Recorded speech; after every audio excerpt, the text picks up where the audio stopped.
The lid rattles on the pot and steam pushes out around the edges, carrying that smell straight into the next room before you even see what's cooking. That's how you know applesauce is happening in this house before anybody announces it. No timer, no fancy gadget, just your nose telling you something good is on its way. Funny thing is, most people who smell that smell today have never actually made the thing themselves. They've smelled a candle that's supposed to smell like it. They've smelled an air freshener with the words apple cinnamon printed on the front.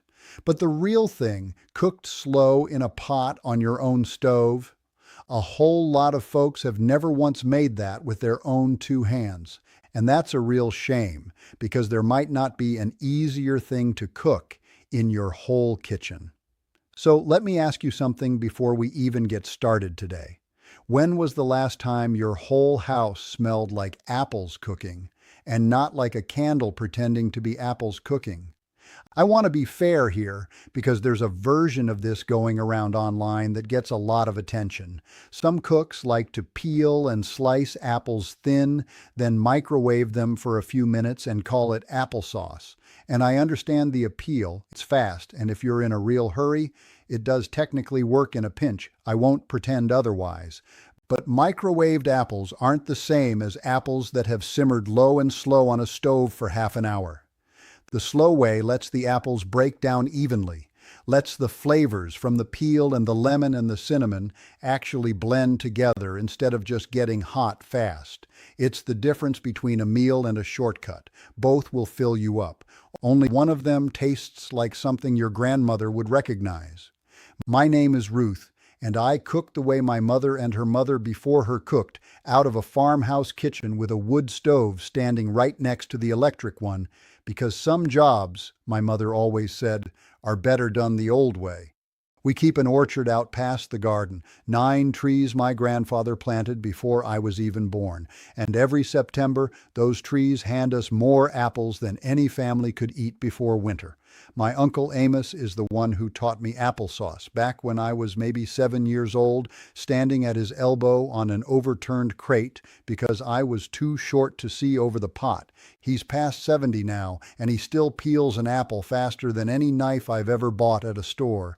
By the time we're done today, you'll know how to pick your apples, how to cook them down right, how to make your sauce chunky or smooth depending on your mood, how to sweeten it without drowning it, and how to keep it so it lasts you clear through the winter if that's what you want.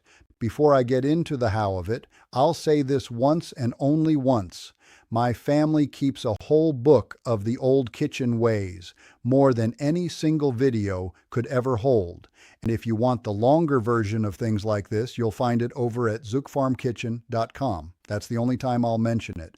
Now, let's talk apples, because this is where most folks get it wrong before they even light the stove. Everybody wants to know which single apple makes the best applesauce, and the truth is, that's the wrong question. The right move is mixing several kinds together. A tart apple by itself can taste sharp and a little lonely. A sweet apple by itself can taste flat, like it's missing something. But put a tart one and a sweet one in the same pot and something happens that neither apple could do on its own. The flavors round each other out and you end up with a sauce that tastes bigger than the sum of its parts. Think of it like a choir instead of one singer. One good voice is nice. A few voices together, singing different parts, is what actually gives you goosebumps. This is also the perfect place for the apples nobody wants to eat plain. The bruised ones, the lopsided ones, the windfalls that dropped early and got a little banged up on the ground. Once they're peeled, cored, and cooked down soft, not one person at your table will ever know the difference. So don't throw those apples out. Don't feel bad about them either. Save your prettiest apples for eating out of hand and let the rough-looking ones earn their keep in the pot. That's exactly what apples were for, long before anybody sorted them by how shiny they looked on a shelf. Peeling is where the real work happens, and I'll tell you plainly, there's no trick that skips it. You take your knife or your peeler, and you go around each apple, taking the skin off in long strips, if you can manage it, though nobody's grading you on how pretty the peels come off. Once it's peeled, cut the apple in half, then in quarters, and cut the core out of each piece. Discard the core, keep the flesh, and chop what's left into rough chunks. They don't need to be even little cubes like you're cooking for a magazine picture. They just need to be roughly the same size as each other, so they all finish cooking at the same time instead of some pieces turning to mush while others are still hard in the middle. Once you've got a good pile of chopped apples, they go into a big, heavy pot, the kind that sits solid on the stove and doesn't wobble. Pour in about a cup of water, no more than that, because the apples are going to give up plenty of their own juice as they heat, and you don't want to drown them before they get the chance. Squeeze in the juice of one whole lemon. That lemon is doing two jobs for you at once, and both of them matter. First, it keeps the apples from turning that dull brownish color while they sit and wait their turn to cook. Second, that little bit of sourness wakes up the whole pot, the same way a pinch of salt wakes up a pot of soup. Without it, your sauce can taste a bit flat and one-note, even if the apples themselves were good. Put the lid on your pot and set it over medium-high heat until you hear it start to bubble and see steam pushing out from under the lid. Once it's bubbling, turn the heat down low, just enough to keep a gentle simmer going, and let it cook covered for 20 to 30 minutes. Give it a stir every so often, maybe every 5 minutes or so, just to keep anything from sticking to the bottom of the pot. And here's the part I love best. The part where you can actually watch the whole transformation happen right in front of you. In the first few minutes, the apples still look like apples, firm little chunks bobbing in liquid. By the middle, they start to soften at the edges, slumping down a little with each stir. And somewhere around the 20-minute mark, they give up the fight entirely, falling apart at the gentlest touch of your spoon, turning from solid fruit into something soft and golden and steaming. That's not magic. That's just heat doing exactly what heat does to an apple, breaking down the little walls inside each cell until the whole structure gives way and goes soft. Think of an apple like it's built out of thousands of tiny bricks held together with a kind of natural glue. Heat melts that glue. Once it's melted, the bricks can't hold their shape anymore, and the whole thing collapses into the soft, spreadable sauce you're after. It's the exact same reason a raw carrot snaps and a boiled carrot doesn't. Apples just happen to be softer to begin with, so they get there faster. Once your apples have gone completely soft, you've reached the one true fork in the road, the one decision that's entirely up to you and nobody else. How do you want your applesauce to feel in your mouth? If you love that old-fashioned, homely, a little bit rustic texture, grab a potato masher or even a sturdy fork and mash those soft apples right there in the pot. Mash it as much or as little as you like. Leave some small chunks if that's what makes you happy. There's no rule here except the one your own family prefers. If you're after something smoother, keep mashing longer, working it down finer and finer. And if you want it perfectly silky, the kind you could feed a baby without a second thought, push it through a sieve or a food mill, working out every last bit of texture until what's left behind is smooth as cream. None of these choices is more correct than another. They're just different, the same way some families like their mashed potatoes lumpy and some like them whipped smooth. Your applesauce, your rules. Now here's where I want you to slow down and actually taste what you've made before you reach for a single spoonful of sugar. This is the step most people skip, and it's the step that makes the biggest difference of all. A good mix of ripe apples is often plenty sweet all by itself, with no help needed from anybody. Taste a spoonful right off the pot and just sit with that flavor for a second. You might find there's nothing left to do. If it tastes a little tart for your liking, stir in a spoonful of brown sugar or a drizzle of honey while the sauce is still hot, so it melts in smooth instead of sitting there gritty. Taste it again after it's mixed in. If it needs a touch more, add a touch more. But go slow, because you can always add sugar to a pot. You can never take it back out once it's in there. This is exactly where the store-bought jars go wrong, by the way.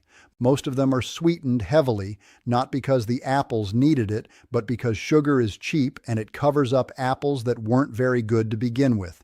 Once you've tasted the real thing, plain and barely sweetened, that store jar starts to taste like syrup wearing an apple costume. If you want to dress your sauce up a little, this is the moment for it. A pinch of ground cinnamon stirred in turns a simple pot of cooked apples into something that smells like the whole autumn season packed into one bowl. Cinnamon and apple have been paired together in kitchens for so long, it's hard to imagine one without the other. Some families like a touch of nutmeg alongside it, or a small pat of butter stirred in for richness, which nudges the whole thing closer to dessert territory. None of that is required. Plain applesauce, with nothing but apples, water, and a squeeze of lemon, is a complete and honest food all on its own. The spices are simply there for when you want a little something extra. Let's talk for a moment about what you actually do with a big pot of applesauce once it's made, because it's a far more useful thing to have around than most people realize. It's the classic partner to a pork chop, the sweetness cutting right through the richness of the meat in a way that's been paired together in farm kitchens for generations. It's wonderful spooned warm over a bowl of oatmeal on a cold morning, or spread alongside a stack of potato pancakes, which is about as traditional a pairing as you'll find anywhere. It's gentle enough to be one of the very first solid foods for a baby, or a comfort for anyone whose stomach isn't feeling quite right, and it bakes beautifully into cakes and quick breads, adding moisture and a soft apple flavor without you needing to add much oil or butter alongside it. A single big batch of applesauce isn't just a dessert. It's practically a pantry staple, one that touches half a dozen other meals throughout your week. Now, about keeping it, because that matters just as much as the making of it.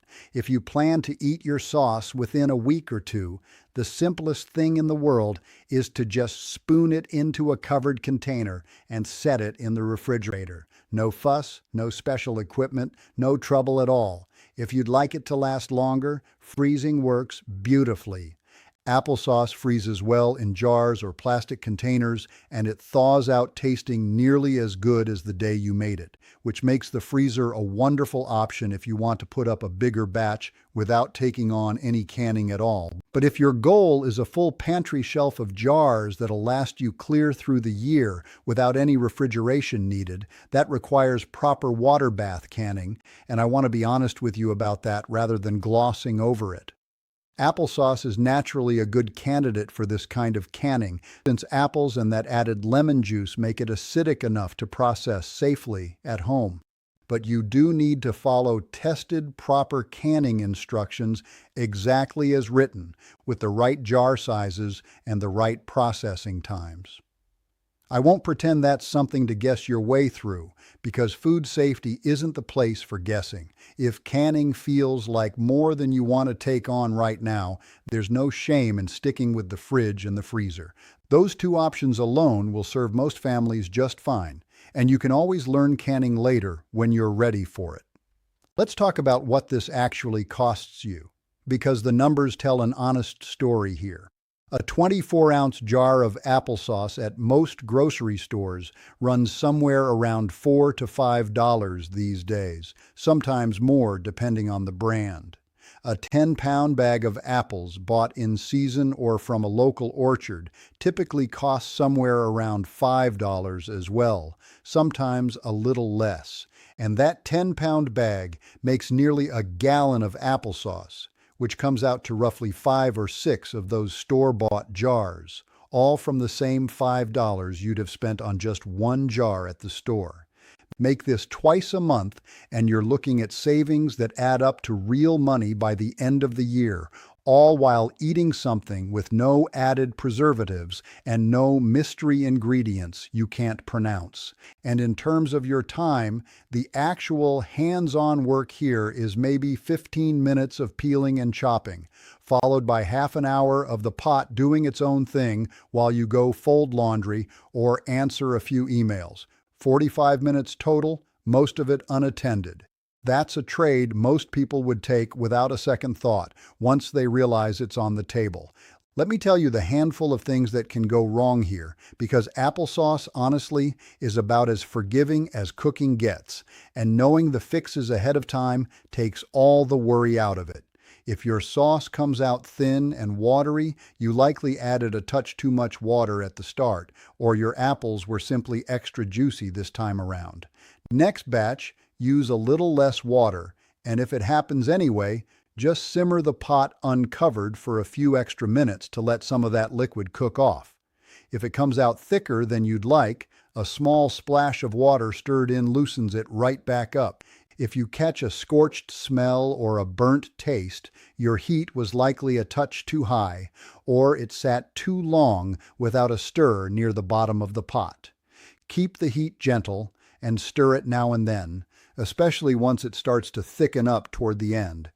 And if the whole batch tastes a bit dull or flat, it's usually missing that squeeze of lemon, or it could use a better mix of apple varieties next time, with a tart one or two mixed in among the sweet ones. None of these mistakes ruins a batch beyond saving, and that forgiving nature is exactly what makes applesauce such a wonderful place to start if cooking from scratch still feels new to you. So let's bring it all together, quick and simple. Mix your apples, tart and sweet, together. Peel them, core them, chop them rough. Cook them low and slow with a little water and a good squeeze of lemon until they fall apart soft. Mash them however your family likes them, chunky or smooth. Taste before you sweeten, and add cinnamon if you're in the mood for something warmer. Keep it in the fridge for the short run, the freezer for the longer run, or can it properly if you want a full pantry shelf. That's the whole of it, start to finish, and there's really nothing complicated hiding anywhere inside it. Here's what I want you to actually do this week, not just think about. Before you reach for another jar at the store, pick up a mix of apples, maybe 5 tart and 5 sweet, and set aside one evening, even just 45 minutes after supper, to cook a pot of this down. Let your kitchen fill up with that smell while you're doing the dishes or helping the kids with homework. It's a small thing to do, but it's the kind of small thing that quietly changes how your whole house feels on a fall evening. Now, I want to hear from you down in the comments. When you make your batch this week, are you going to eat the first spoonful warm, straight off the spoon while it's still steaming, or are you going to let it cool and have it cold the next morning? I'm genuinely curious which camp you fall into, because in my house, we've never once agreed on the answer, and every year somebody sneaks a warm spoonful before it even makes it to a bowl. Tell me where you stand.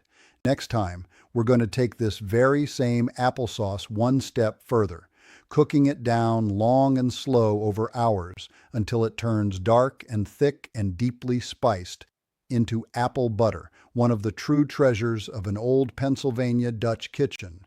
If you've already got applesauce figured out, you're halfway to apple butter without even realizing it. Until then, keep a kitchen that smells like something real. And remember that the best applesauce anybody ever tasted never once came out of a jar. It came out of a pot on a stove in somebody's own kitchen, made from apples that grew on an actual tree.